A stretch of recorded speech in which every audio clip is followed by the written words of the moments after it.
Welcome back to another 1000 Pound Sisters recap. Let's talk about season 1, episode 5. We are picking up where we left off with the camping trip from hell. So remember, Nesha's outside with two of her girlfriends while Jazz is inside, and she is crying as those two friends are trying to support her.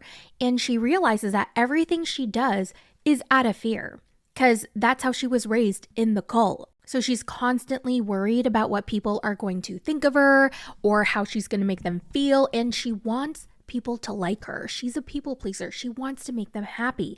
So she goes on and tells her friend, this is why I planned this whole trip and did everything I did so we could all have fun. But Jazz is just being a sourpuss. And I love that her friend called her out very gently, but she did. She was stern and she was like, I totally understand your frustration with her, but this all started with you. Yeah. So you can see how much I sacrificed by coming out here and, trying to make it nice for us. And I understand that you're frustrated with her, but it really started in you, right? If you don't start telling people no, you're just going to keep being hurt. Now, I don't know exactly what she meant by that, but I'm assuming she meant you're always trying to do things that you think will help or fix things, but sometimes you have to back off and start focusing on yourself, as in you can't fix everything, so fix yourself first. That's how I interpreted that. How about you guys? This is probably why she's also been in a 20-year situationship with Joel. She's been scared to tell him or set any boundaries or express what she really wants out of this, because if he gets a little unhappy, he might leave. I think she'd rather keep him on his terms and not rock the boat, because she just doesn't want to lose people. She wants to be liked. She wants to be accepted. And let's be real, it doesn't seem like he's really providing any emotional support. So if it's just physical, then I would get rid of Joel and replace him with a Bob, battery-operated boyfriend. And Bellessa has the best bobs. They're so good, you're going to wonder how you ever lived without them. I'm going to introduce you to 3 of my absolute favorites from them, and they're all different but equally iconic. First is the Pebble. This is so cute. First of all, my favorite color, pink, and it combines suction and vibration, but here's the genius part. You control them independently. That means no annoying preset patterns. You are in charge the whole entire time, plus it's designed to fit perfectly in your hand. Then we've got this gorgeous lavender flutter vibe. Now imagine the feeling of a tongue, but with way more precision. It flutters with a soft silicone tip while also giving internal vibes at the same time. You can use one side or the other or both. And of course, the icon, the legend, the rose. This one has gone viral for a reason. It's shaped like a flower, fits right in the palm of your hand, and gives you a gentle yet powerful air sensations with 10 different settings. It's beginner friendly, easy to clean, and splash proof. So if you want to treat yourselves to a little self-love, a little self-care, Bellessa has you covered. And the quality of their toys is incredible. They're made with 100% body-safe premium materials, and they put a lot of thought into the design, the colors, the material, everything. Now for the super exciting part, my friends at Bellessa are hooking you guys up with either a free toy or a gift card. All you have to do is click the link below and sign up to receive your free gift from Bellessa. And don't worry, everything is shipped discreetly and worldwide, so go explore and have a lot of fun. Thank you, Bellessa, for sponsoring this video. Apparently, one of the requirements before weight loss surgery is to get therapy, but Jazz doesn't really want to go. However, her friend Tiffany really encourages her to go and advises that she should take Nesha to figure out whatever the hell is going on between them, because they've never had this much tension before in their friendship. I just want you and Nesha to get back on the same page. Yeah. Because I hate to see y'all like this. Tiffany and Jazz then clean up the whole entire cabin while Nesha and the other girls are out. And so when Nesha came back inside, she was very pleasantly surprised. And Tiffany goes, yeah, we cleaned up because you did so much for us this whole entire weekend. And Nesha really appreciated that, because she just assumed that she was going to have to go back and clean everything up by herself. I'm so happy y'all cleaned up because I was really stressing out. Long as I got Lucy, girl, I could do some things. Girl, give me a hug. The trip is finally over and they all head back home. And we get a new weight update from Jazz. She is now 533 pounds, so she's only 33 pounds away from her goal. And she's decided to go off the shots because she's just feeling so terrible. And hopefully this will help her get her energy back, lessen her body pain without gaining any of the weight back. Now, fast forward a few days later, Jazz is starting to get her appetite back, so she DoorDashes some of her favorite food for her and Nesha as a way to apologize for ruining the birthday trip. But despite Jazz's appetite being back, her knee pain is still exactly the same. She cannot move around, so Nesha essentially still has to do everything for her, like get the hot sauce, get her a drink, can you put ice in the drink, can you get the food? Can you get some napkins, please? Oh, they forgot the utensils. Can you go back in the kitchen and get the fork and the knife? So let me ask you a question. Where's my food therapy? Can you give me some juice? Why you can't go get it? My knee. I thought that after Jazz was done with the shot that she will kind of like get her mobility back and she will be back up and going around and I wouldn't have to do so much. Niche, What? can you grab me some hot sauce? Girl, why you didn't tell me to grab that hot sauce when I went in there to Because get I that forgot. juice? You could come out here and help me. My knee, Niche. Well, we gonna get this knee fixed. Now, Nesha gets very irritated because she thought they were going to have a nice lunch together, but now she's wondering if Jazz only did this so that she can get her to do things for her. Ooh. Now, I can understand where she's coming from for sure. I feel like this is only going to cause more tension. Honestly, the caregiver role is very stressful. Like at first you do it out of the goodness of your heart because you are her friend, you love her, she's like your sister. But then I feel like the lines blur and then tensions can build and I don't know. I feel like Jazz needs to hire a caregiver. But I know those are expensive, and if you don't have the funds, you can't really do that. And it's just a tough situation. Somebody mentioned in my comments from my last video that I wasn't recognizing or acknowledging the caregiver role that Nesha has done. Like, I'm being too hard on Nesha because she is doing so much for Jazz. So, like, of course, she's going to get irritated from time to time. And I totally agree. I didn't mean to negate her caregiver role. I feel like that is a huge undertaking, especially with Nesha being the weight that she is. It's got to be hard for her to even get around, but for her to do it with Jazz, for Jazz, no, that's huge kudos to her. I actually feel like I give Nesha a lot of grace. I think I empathize with her in a lot of ways, even though she does act out and she acts bratty and sometimes she's not the nicest. I think there's a reason for it and I feel for her. Even though I may not agree with her, I feel like she has her own problems and I want her to do well. So the next day, Nesha goes back into work at her mom's daycare and everything is fine until her mom breaks the news that she's going to retire and shut down the daycare, which means Nisha's out of a job and it's going to happen very soon. Nisha's like, what? What am I going to do? You know I can't work anywhere else at my size. And her mom goes, well, sorry, I want to retire and I'm going to do it in like 2 weeks. So if you want help losing weight, I will help you. And Nesha's like, oh my God, here we go again with the weight loss. And her mom says it's time for Nesha to be more independent without her mom's help. And Nesha thinks her mom has never made her a priority. And so she's mad. Even back when they were in the cult, it was always the cult and the church first. Nesha second. And when Nesha finally left the cult, her mom actually completely cut ties with her and didn't talk to her until she left the cult herself.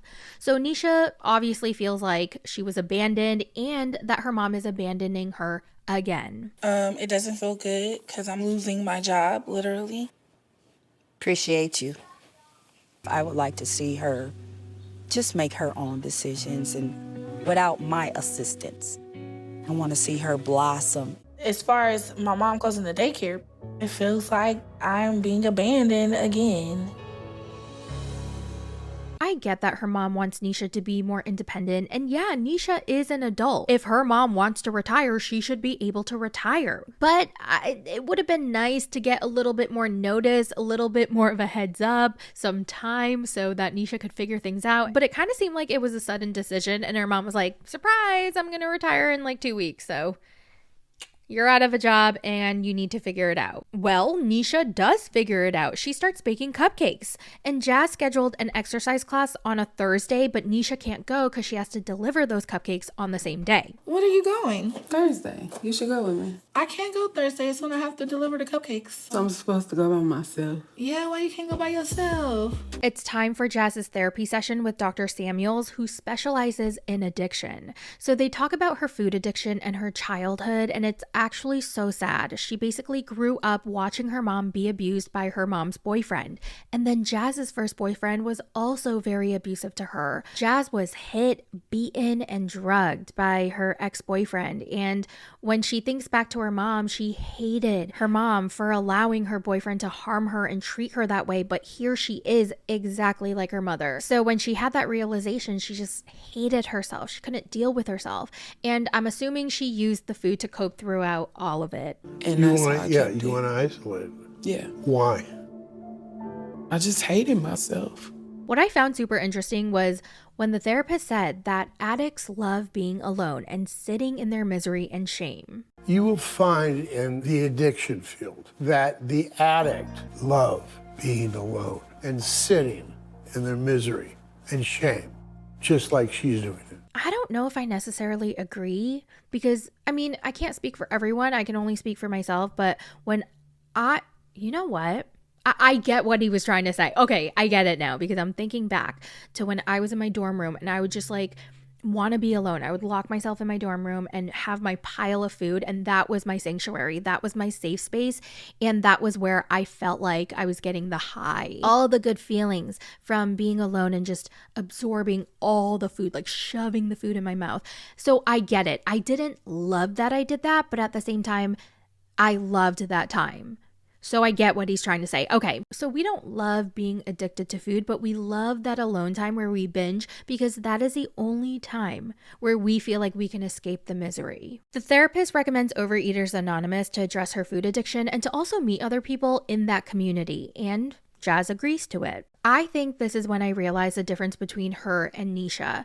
Jazz is in a place where she is totally ready for change. She's ready to face her food addiction. Nesha is not, and that's not her fault. I think her time will come, but now is not the time. So no matter how much Jazz wants Nesha to be on this journey with her, she's not going to be because she's not ready. If I were to relate this back to me, there were so many times where I tried to break the binge cycle, but I just couldn't because deep down, I knew I didn't want to. I wasn't ready to say goodbye to binging and to all the food that I wanted. I just wanted to keep binging, and I wasn't truly ready until I was. And then I was able to like take the next steps and blah, blah, blah. I think it would be so beneficial for Jazz and Nesha to take some time apart, but unfortunately they're in a lease together and it's not that easy or cheap to break a lease and move out and live separately. So they're stuck with each other for the time being, and that makes me a little nervous. I know that they're still living together in real time. I see Nesha on live all the time on TikTok and people are like, "Where's Jazz?" And she's like, "She's in her room." Another realization I had was that by Jazz losing weight, I think this is reminding Nesha of her mother, because she did mention how her mother is constantly talking about Nesha's weight and how she needs to lose weight. And because Nesha has a very contentious relationship with her mom, I think Jazz losing weight kind of triggers all of that. It's finally Thursday, the day of Jazz's exercise class, so she's getting ready and she assumes that Nesha's driving her to her exercise class, but then Nesha is getting her cupcakes ready for the delivery. And remember, Nesha told her, "No, I can't go to the exercise class because I have a cupcake delivery to do." But Jazz assumed that she could still drive her to the class. Jazz is like, "Come on, Nesha, you said that you were going to drive me there." And Nesha goes, "No, I didn't. I told you I have this cupcake delivery." And Jazz goes, "Yeah, but you said that you would still drive me." And she goes, "No, I didn't." So the editors played the footage back and Nesha was right. She told Jazz she can't go to the exercise class because she has to deliver the cupcakes. You ready? I can't take you to the gym. Nish, we talked about this. I have to deliver these cupcakes. You told me that you was going to take me to the class. I did not say that, Jazz. You heard what you wanted to hear. I asked you, would you be willing to take me And to I the didn't class? say yes. You did. I would have never told you yes when I know would I have made had other orders. arrangements. I signed up for a chair aerobics class. I can't go Thursdays when I have to deliver the cupcakes. I'm supposed to go by myself. Yeah, why you can't go by yourself?